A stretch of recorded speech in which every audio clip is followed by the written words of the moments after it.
Okay, before you say anything, I already know what you're thinking. Of course you don't want people to watch it. You're a Michael Jackson fan. Let me just stop you right there. I am not that fan. I have never been that fan. Every single time there's been an accusation about Michael Jackson, I looked into it. I sat with it. Why? Because nobody, including Michael Jackson, is above the law. So when I tell you not to watch the Netflix documentary, The Verdict, understand that that's coming from someone who has always been willing to believe the worst if evidence supported it. It doesn't. So Netflix just dropped a 3-part documentary called Michael Jackson: The Verdict right now, right off the heels of the biopic Michael that's currently breaking records at the box office. Right when his name is everywhere again, and he's gaining legions of new fans daily. And when you look at who's behind it, a producer connected to Living with Michael Jackson, the very documentary that helped fuel the media machine that targeted Michael while he was still alive, you have to ask yourself, whose truth is this exactly? And look, I'll be real. For about half a second, I actually considered watching it. Maybe it'll be interesting, like watching a retrospective about something you already know, just to see how they frame it. And then I snapped out of it. Because this is not a reality TV drama. This is a man's legacy. A man who was systematically attacked by the media while he was still breathing. And now that he's gone and his music's breaking records again, here comes another documentary right on cue. Here's something that doesn't get covered enough. From 1992 to 2005, multiple investigations, over 600 pages of files, 351 of which were released publicly under the Freedom of Information Act after his death. They found zero evidence of criminal conduct. Zero. In 2003, law enforcement raided Neverland Ranch, turned it upside down, collected computers, 16 hard drives, everything. And even the prosecution, the people trying to convict him, were forced to admit at trial that no child porn was ever found. Not one piece. Think about what that means. The FBI, one of the most powerful investigative agencies in the world, spent nearly a decade looking and found nothing. And if you want to understand how the 1993 settlement was a legal strategy and not an admission of guilt, there's a documentary called Square One that breaks all of it down. I'll link it in the description, but that's a whole nother conversation. And let me say something else that gets overlooked every single time someone brings up the accusations. I want you to think logically for a second. Real predators, people who actually do these things to children, over years and years, they leave evidence. It exists because that's how it works. You don't operate at that scale, with that many alleged victims, over that long period of time, and leave absolutely nothing behind. I mean, Michael Jackson is not Jeepers Creepers, committing all kinds of horrific acts, and somehow just leaves zero trace for over a decade. And he definitely ain't no Pennywise the Dancing Clown. Because Pennywise, if you don't know, literally preyed on children. Specifically, that was his whole thing. And even Pennywise left a trail. Even a fictional, sewer-dwelling, shape-shifting monster left enough evidence behind for a group of kids to track him down and find out exactly what he was doing. The FBI spent nearly 10 years following Michael Jackson, turned Neverland upside down, so bad that he vowed never to go back there to live again. Took 16 hard drives, every computer, everything. They found nothing. The prosecution at its own trial was forced to admit no child porn, not one piece, not one incriminating file, not one thing on any of those 16 hard drives. So I need someone to explain to me, if Michael Jackson spent 10 years preying on kids the way his accusers describe, how does the FBI come up empty after a decade of looking? That is not good luck. That is not great lawyers. That is not a cover-up by the most powerful law enforcement agency in the United States. That is the absence of evidence, because there was no evidence to find.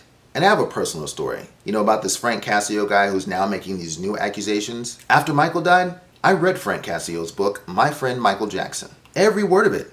And I want to be direct with you. That is not the book of someone who believed they were molested by Michael Jackson. The depth of that friendship that's described in those pages, you cannot reconcile with these recent accusations. And here's the thing. I actually communicated with Frank Cascio after reading that book. So I'd made a tribute video about Michael and I shared it with him. And I made this video so that people could truly understand who the real Michael Jackson was behind the King of Pop, that hurt soul, that Peter Pan. And Frank responded. He thanked me, said he loved it. And then he asked if I could make a similar video to help him promote his book.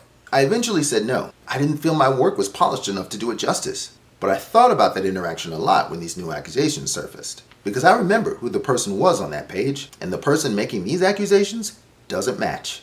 Add to that, this is from the same family that claimed the posthumous vocal recordings on the Michael album were his voice, when industry insiders and people close to the project say otherwise. The credibility problem with this family began long before now. And I want to be clear. I'm not saying that no documentary about this time period should exist. I am saying that this one doesn't meet the bar. You want me to take it seriously? Put Tom Mesereau in it. His actual lawyer who actually tried the case. The man who was in that courtroom every single day and won an acquittal on every single count. Put Aphrodite Jones in it. A journalist covering the trial at the time who was fully convinced that Michael was guilty until she went back and read the trial transcripts after and did the unpopular thing at the time and publicly changed her position.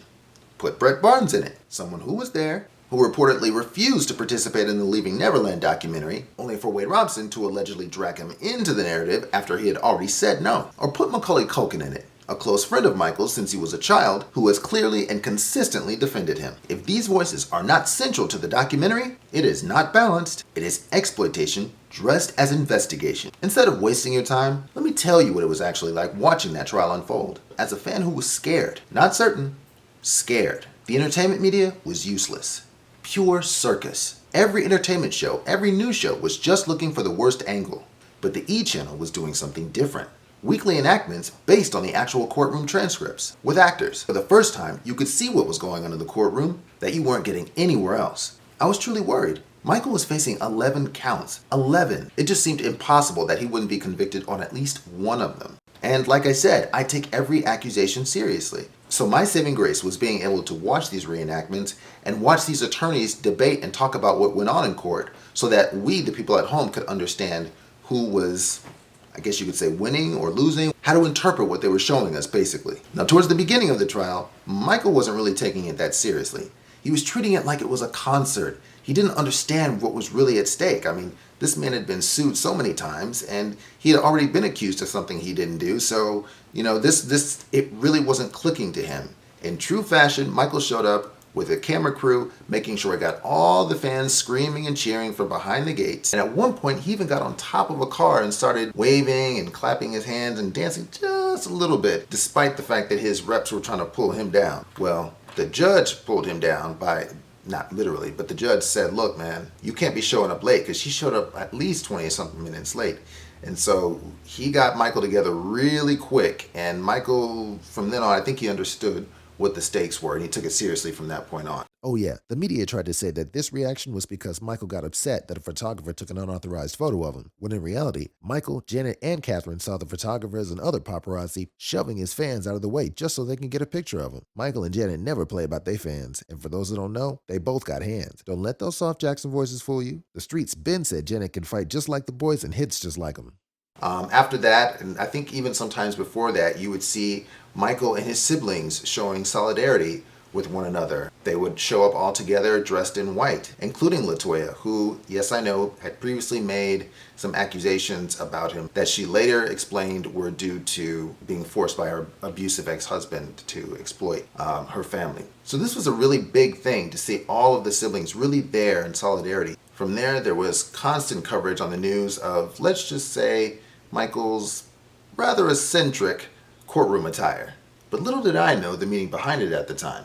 More on that later. But I have to say probably the most bizarre and controversial outfit he wore to court was, that infamous image of him in a blazer and his pajama pants. Now, again, to the public watching, everybody was like, what is this guy doing? This guy must be crazy.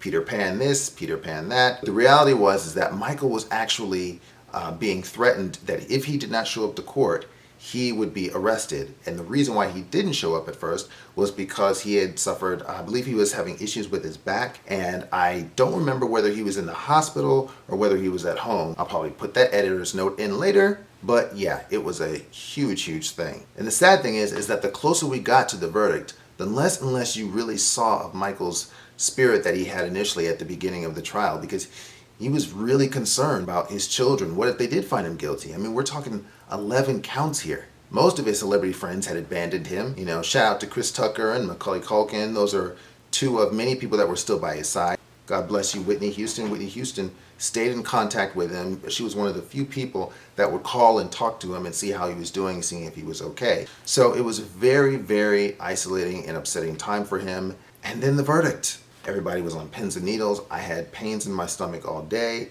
This was affecting everyone. And honestly, I think most people were convinced he was going to be found guilty on at least one charge. And then the verdict, count by count, not guilty, not guilty, not guilty, not guilty.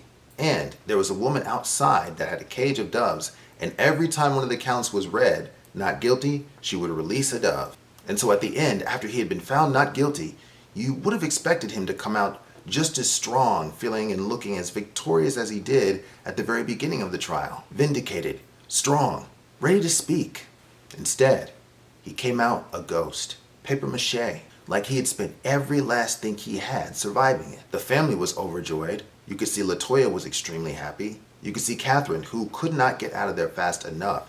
I think you could even read her lips saying something like, "Let's go, let's get out of here," something like that. But with Michael, it was as if he was floating, or as if somebody was just, some invisible force was just carrying him as he walked out. It was very, very sad. And the only indication that he gave that he was even lucid was the fact that he waved a frail hand.